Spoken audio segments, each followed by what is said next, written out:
So let's say we have the same brick wall, but now let's say here we have T infinity 1, that is 20 degrees C, T infinity 2, that is minus 10 degrees C, and everything else is the same wall as before, right? Now I'm going to have TS1 here. This would be TS1, right? I'm going to have Ti, and I have TS2, and T infinity 2. You see this jump here? I made it as if it is a really sudden jump.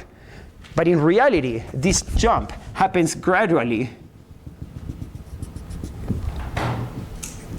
through this boundary layer.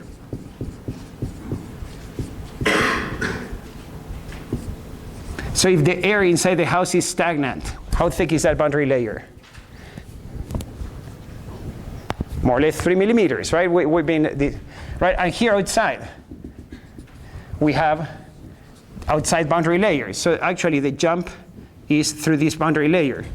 But we assume it's kind of, we don't worry about that because we assume the value h. If there is wind outside and I have forced convection, moving air, what is the thickness of that boundary layer? 0.3 millimeters, very thin, right?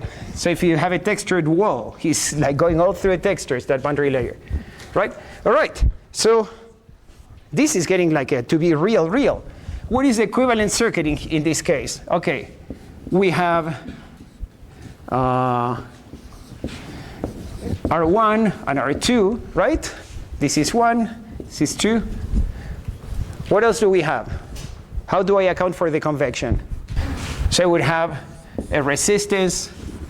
Here, this is our convection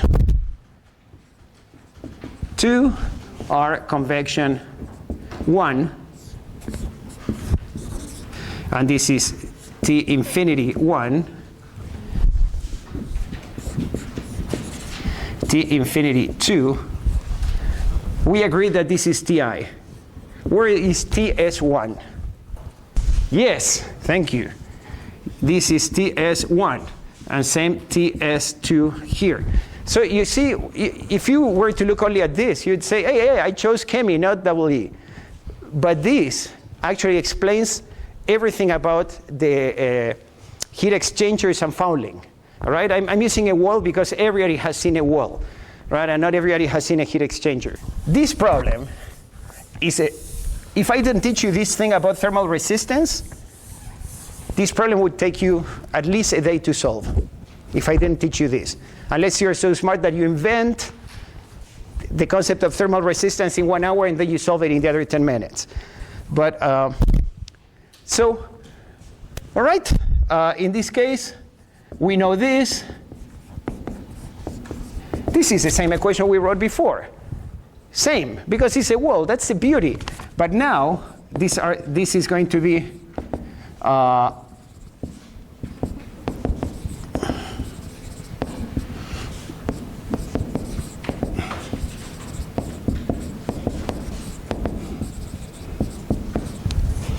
right? These two guys, we already took care of them.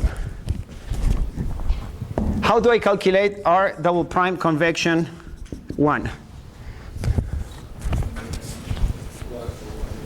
1 over h, right? 1 over h1. And let's say this is still air. H is 10 watt per meter square Kelvin. Right? So this is going to be 0.1.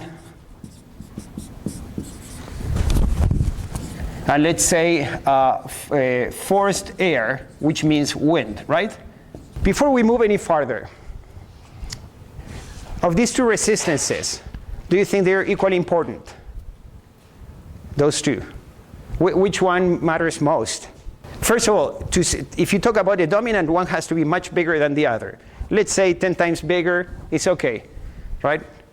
So resistance inside matters more, right? And convection outside, is much smaller than that. So we have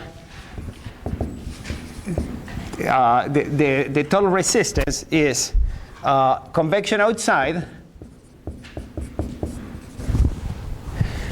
plus conduction in one that was 0.24 plus stucco was 0.008747 plus convection outside. All right, this gives me this value here.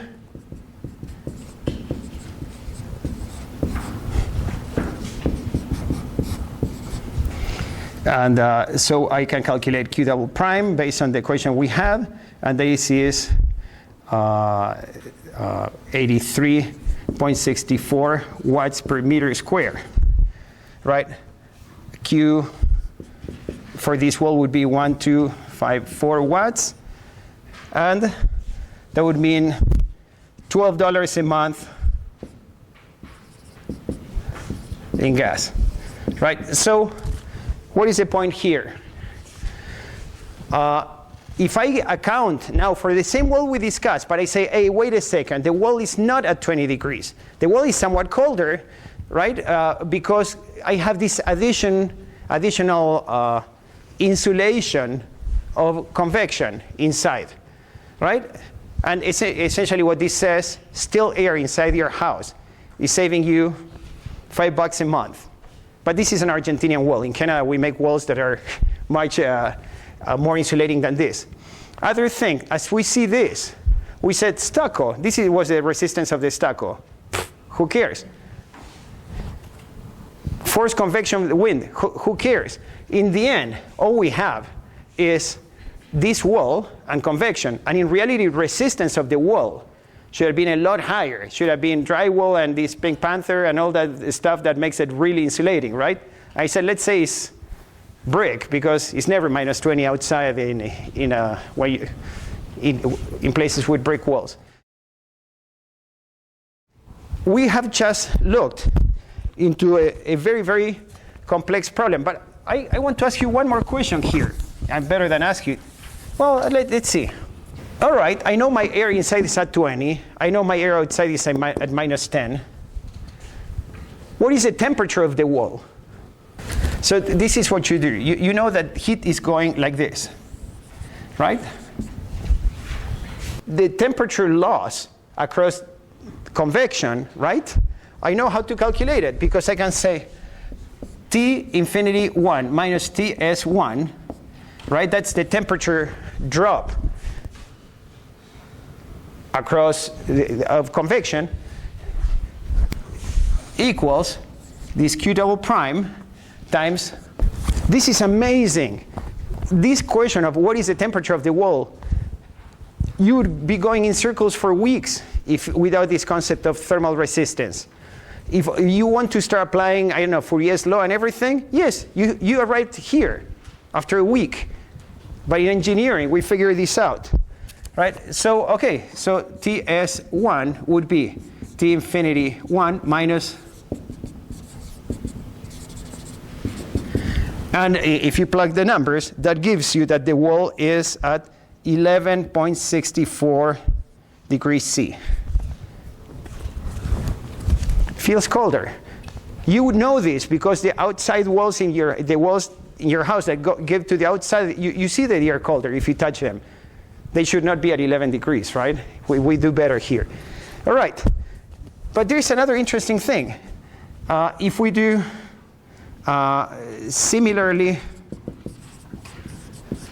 for TS2, right? If we do the same thing, and again, remembering that the direction of heat goes from hot to cold, you're going to end up with TS2 is T infinity 2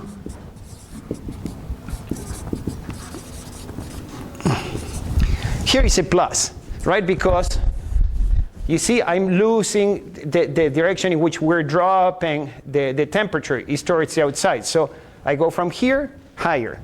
You can do it with formal math, or you can do it intuitively. TS2, in this case, is minus 9.164 degrees C. Remember, we said that outside was minus 10?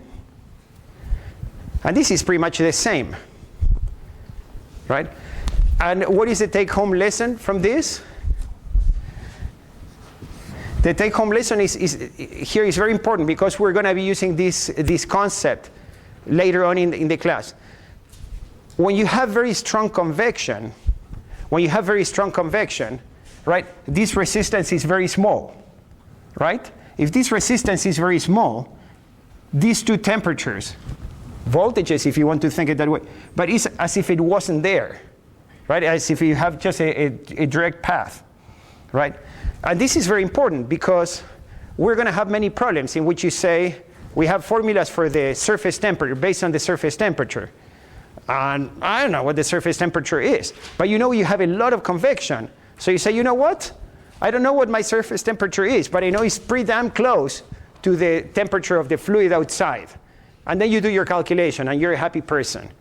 And you would be very unhappy otherwise. So take-home lesson here is when there is strong convection, the surface temperature is more or less the same as fluid temperature. True for everything, including heat exchangers.